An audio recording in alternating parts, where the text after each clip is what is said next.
Hello and welcome back to the Out of Balance Podcast, episode 9. Number 9? Number 9? You know, like the Beatles song where they say that? Anyway, today is a solo episode, however, it is not by myself. So, this week, Matt and I were, our schedules clash pretty much every week. And there's, this one spot each week where we are able to record the Wednesday episode podcast. However, this week we were not able to meet at that time, so Matt was able to record his own version of the podcast. So the following podcast you're going to hear is Matt doing a solo episode like I did that one week where I talked about the Colts and what was that other episode that I did? It was fixing the Colts and, well, I can't remember. Regardless, Matt's going to have the episode, but before I send it right over to him, two things. Number one, why does every single week when I talk about this team's going to do good, they make a drastic trade move or whatever, and it affects what I said. Like I said last week, the Falcons are going to be better than the Saints. That's not true anymore because they lost Matt Ryan. So, what are you going to do? But that's... Oh, one other thing before I send it to Matt. I don't know if any of you watch regular TV. I mean, the only TV shows I watch now are on streaming services like Disney Plus, Netflix, Prime, Hulu, whatever, HBO, and on Fox, The Masked Singer, Joe Buck sang a song, and I'll play it here. I want you to want me. I need you to need me. I love you to love me. I'm begging you to beg me. Yeah, that was Joe Buck singing. Anyway, so I'm just gonna send it to Matt, and that is going to be the podcast. He's gonna be talking about the Broncos and which QBs are better than Russell Wilson. Take it away. Welcome back to the Out of Bounds Podcast, episode 9. It is Matt. I will be doing the solo episode today here, and we'll be talking about the Broncos prediction for the next season and what quarterbacks I would rather have over Russell Wilson, who got traded to the Broncos a few weeks ago for a hefty lot. But before we get into that, I want to mention the breaking news that came out today or yesterday. Tyreek Hill traded to the Dolphins for a first, and another few picks. I think it's unfortunate for the Chiefs because they lose out their star player, and good for the Dolphins because they're still building around Tua. Okay, back to what we were actually meant to do here. So, Russell Wilson been the staple for the Seattle Seahawks for many years now before he was traded to the Broncos, where he says, he wants to go play 12 to 13 years and win a few Super Bowls. While I like their chances now with him, I still do not think that will happen because of how tough their division is, how tough the conference is, and a few other key things. So first of all, I was thinking, if I was the head of a franchise, any franchise, and I had to start a new franchise, what quarterback would I want for the next few seasons? And I thought, at number 5, because there's only, I think, 5 quarterbacks that are better than Russell Wilson today. At number 5, Patrick Mahomes. I know this is a bit low, but I've been thinking about it, and I now think that without Tyreek Hill, he's going to take a major step down. And I think the partial reason for all of his success is, he makes incredible throws, and he is such a great quarterback, which is why he's on this list. But I think he's been giving immense talent around him, and I think he could easily win with immense talent, and I think he could win with still a little bit of talent. But I still think these other 4 quarterbacks ahead of him would be better for a team in the upcoming seasons. Number 4, Joe Burrow, who led the NFL in popularity probably last season during the playoffs because of how the underdog story that he was, getting injured, coming back from a team that went 4-12 the last year, and then taking them to the playoffs, beating the Raiders, beating the number 1 seed Titans with King Henry, and then going to beat the Chiefs in the conference championship. Wow, it was such a stunning story, and a lot of the success was due to he had a lot of good receivers. He had Jamar Chase, of course, who broke out midway, well, not more than midway during the season. He did really well for him. That was a great draft choice that we were all not sure about because Penei Sewell was still there. And Joe Burrow did protect himself a lot more this season. Well, no, he really didn't protect himself more, but he did not get injured while protecting himself. Tyler Boyd, T. Higgins were all great other receivers to help him out. And Joe Mixon was a star running back who helped carry some of the workload while he was productive. And that's why at number 4 I have Joe Burrow as a quarterback, as the 4th quarterback. We're going high. Okay, I forgot to mention this. We're going 5-1. 5 being the person that I think would be the worst out of the 5. 2 better to start. It's 1-5. Yeah, you understand. At number 3, I have Tom Brady because he is still the GOAT. He could read NFL defenses like a book. He knows all these tricks, these experiences he's had. He's a pro quarterback. Though he is not mobile, he is kind of a statue back there.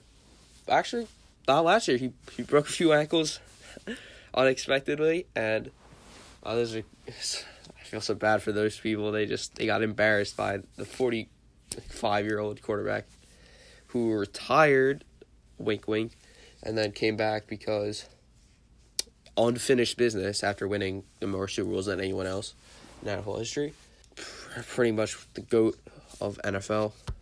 I agree. I'm not one of those like, oh no, Peyton Manning. No, it's Tom Brady, even though it's kind of a team stat. But still, I digress. He had a great season last year, which I think was probably his best in terms of numbers. He put up, I think, high career in passing yards, passing touchdowns. Could have won MVP if Aaron Rodgers didn't have a better year than him. I do agree. Rodgers was the MVP. Brady, well, what do I say? Like he's brought everyone to the Super Bowl. He's brought a loaded team, not great team, and I would love to have him on a franchise, even over Russell Wilson, Joe Burrow, and Patrick Mahomes, because of the experience and what he can give to the other players on the team as a leader. And number 2, though I love him and I think he will be the best quarterback in a year or 2 from now, I have Josh Allen at number 2, having I'd probably say my second favorite game of all time during the NFC or AFC conference AFC divisional round against the Chiefs. Favorite game of all time, or second favorite game of all time besides Eagles Super Bowl 52. He carried the Bills' defense with these receivers that we knew nothing about. Gabriel Davis, who would have expected him to have 200 yards, 3 touchdowns against the Chiefs? Though he lost, which brought to the overtime rules, which I think should change, but that's not for this episode. At number 1, I have Aaron Rodgers. He is the MVP for 2 reigning years now. Though I think he will probably take a little dip next year without Devontae Adams, but he'll still be great, and he'll still lead the Packers to the playoffs. Which, if you want to know any of my other ones, you should go check out the other podcast episodes. And, okay, so those are the quarterbacks that I think would be better to start a franchise with over Russell Wilson. I got nothing against Russell Wilson. I think he's great, but those are players that are just generational talents that are obviously better than him. I'm sorry. I am sick. John gave it to me. I'm always guaranteed of it. Okay, let's talk about the Broncos. So I was looking at their schedule, I was looking at their roster, and I think I will be disagreeing with a lot of you on my prediction for them this year. Now, if you disagree, go go message. I don't think I have any. Wow. Just don't hate me for it. I know this is kind of. It's not gonna be what you want to hear, but this is my honest opinion. So let's start with the away games, and we're gonna start with the probably the worst team that he has to face, but it will be a great game because it's gonna be probably a primetime game just because he's going back to the Seattle Seahawks, and he's going back to I'm blanking on the name of the stadium, but he'll be going back there, and he's going to be absolutely destroying Drew Lock if he's still there, and the Seattle Seahawks, who are just in complete rebuild mode without him. Can use those first round picks to really help the franchise, but that's not going to help them. It's just not going to help them in the right now. Number 2 against the Jacksonville Jaguars. I have them also winning, but I think it'll be a closer game, but not that close because of. Oh my gosh. Sorry for that. And the Jacksonville Jaguars, they will be beating them in Jacksonville because though they got a lot of help this offseason, they were just throwing out the cash to anyone. They're like, hey, Christian Kirk, 5th highest paid receiver right now. And they're just throwing it out to everyone. It was like free money. Hey, Jacksonville Jaguars, if you're listening, sign me. I don't know what I could do, but sign me. I'll take some of that cash. And next, let's go to, so, I probably should have mentioned this. The Rams' schedule, they have to face the NFC West, the AFC South, and the Ravens, Jets, and Panthers. Now, those are the set scheduled. We don't have, the order of their schedule, so it could be affected, because if they go on a losing streak, then I obviously think that they probably will not keep going. I think they'll stop. And they'll bye week. I don't know if they're gonna have extra time for which one of these games. I don't know if they're gonna have to bench one if they need to bench one of these games because maybe I was wrong and they're in the playoffs. Maybe first round bye playoffs. I'm not sure about the playoffs. I haven't worked out the rest of the AFC until I'm gonna do that after the draft. So they go beat the Jags. But it's not in order because we haven't released the order schedule. Next, heading to the NFC West away games, they have to go to LA to face the Rams. Though I think they could travel. No, they're not. I was thinking of Seahawks fans, but no, Denver. I don't know. I think this would probably be a big Rams home game, and I think the reigning Super Bowl champions will beat the Seahawks in a close game, but it'll be favored and they'll win the game. Number 2, I have them going to the that's all for the NFC West away games. But now for the AFC South away games.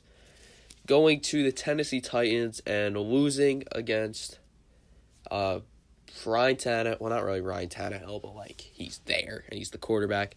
But against Derrick Henry, A.J. Brown, Robert Woods, and that defense that I think will probably be middle of the pack next year, but I think they'll have a good game against Russell Wilson. And so then they'll head to, not head, but they'll just do their thing. They'll go to the Panthers, which is one of their few teams, one of their extra throw them in teams. And I think they will beat the Panthers because the Panthers, I think, aren't going to really be doing anything next year.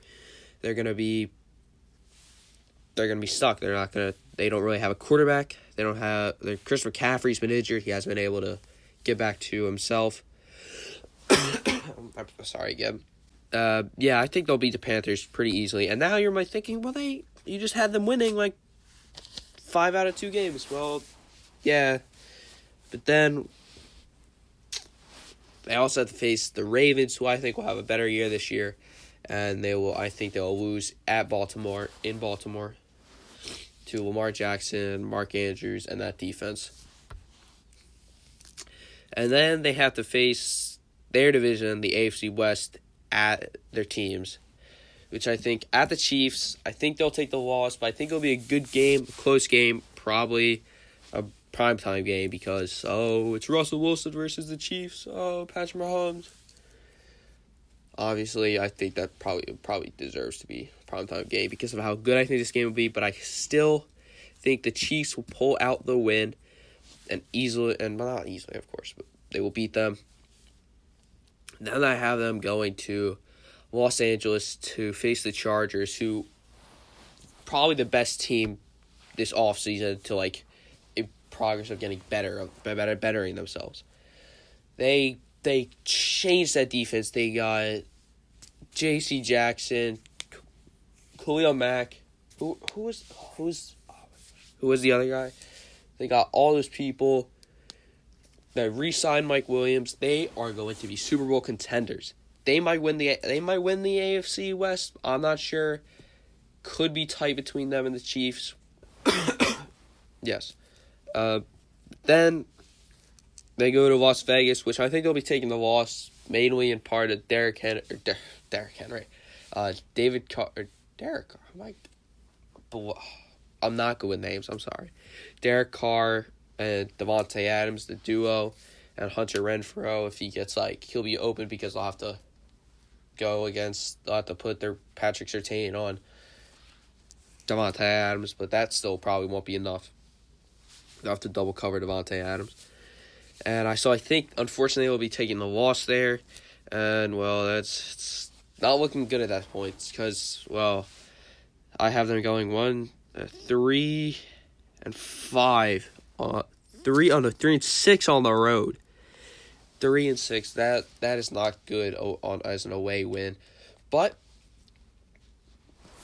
I think the best of their gameplay is going to be at home, and Denver.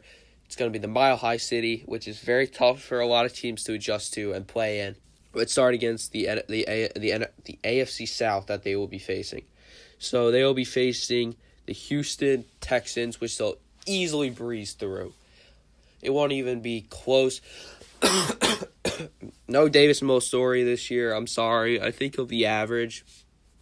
If you're maybe he'll be good because he had the best stats of the rookie class last year. No, I don't think that's going to be the case. I think they're going to blow through the Houston Texans and the Colts, who got Matt Ryan, which I'm not sure that was a good move because I think Carson Wentz is better, and my co-host, John, is the biggest Carson fan ever, but I have to give credit where credit's due. Carson Wentz did play good last year, and I think he deserved the starting job, even though he kind of sold against the Jags and lost the game, but it was a two-way streak. John's affecting me. He's making me not blame Carson as much. Look what he's done to me. Oh, how horrible. Okay, so that's all for the AFC South. They're done. I think I'll have a record of 3-1 against. My bad. I was blanking on my math. I don't know why. It's that's the easiest math ever. 3 versus 1.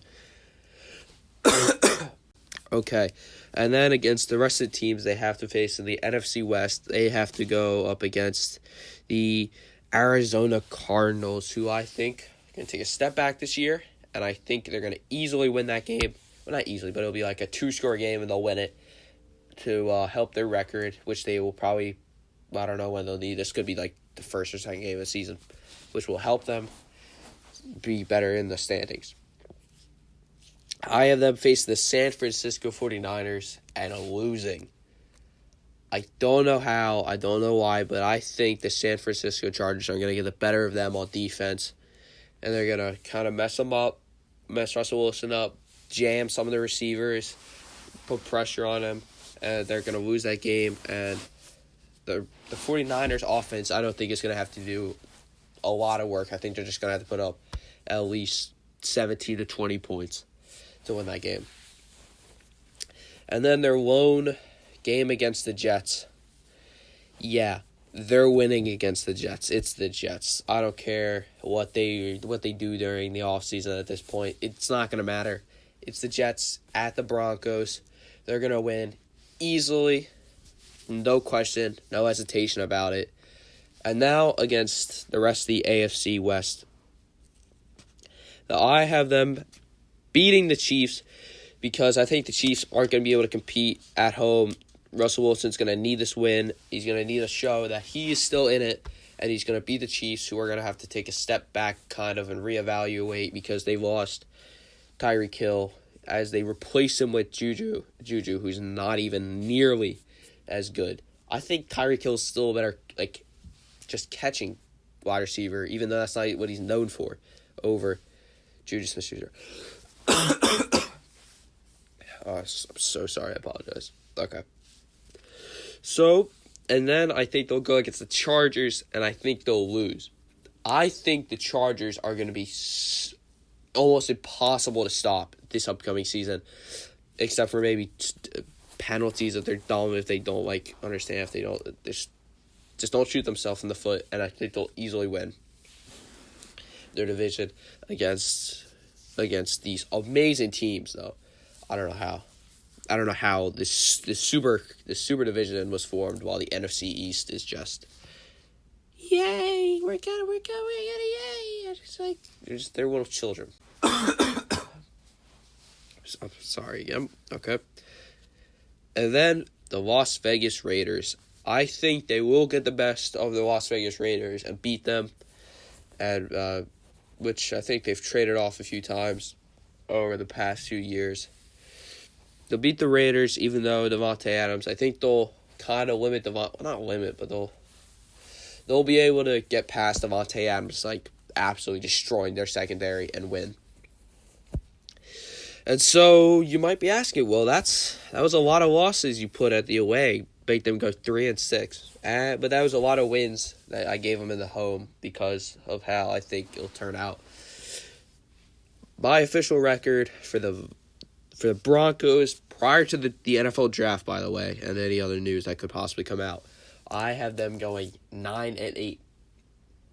Now, I am not sure whether or not this will get them a playoff spot. I don't think it will, from looking at it from just a perspective of the whole conference, because I think the Bengals probably get better than that, or Ravens, whichever one don't win their division. I think the Chiefs or Broncos will probably do better. It's just, I know Broncos fans, not what you want to hear, because you think, oh, we got Russell Wilson, we're going to go win the Super Bowl right now. No. It's not what you want right away, but I promise you, next year you're going to add a few wins. You're going to add maybe 3 to 4 wins, and you're going to go... oh, sorry. Okay, and you're going to go win... Maybe you'll win the AFC West because of how dominant you'll be. It's not a year. Stay patient. Get a few receivers. Fix that defense up. Maybe fix that offensive line up. Yeah, I'm sorry, Broncos fans. Not what you want to hear. Hey, I could be absolutely wrong. I'm wise enough to know that I'm not right. I'm not right all the time, but I think I'm pretty accurate within one to two games. 9-8, which I don't think we'll be getting to the playoffs. And I'm sorry, Broncos fans, as much as I tell you, but it's not got. You just don't got what it take to hang around in that division. Signing out, Matt, better commentator of the two, for the Out of Bounds podcast. I will be back with another episode later.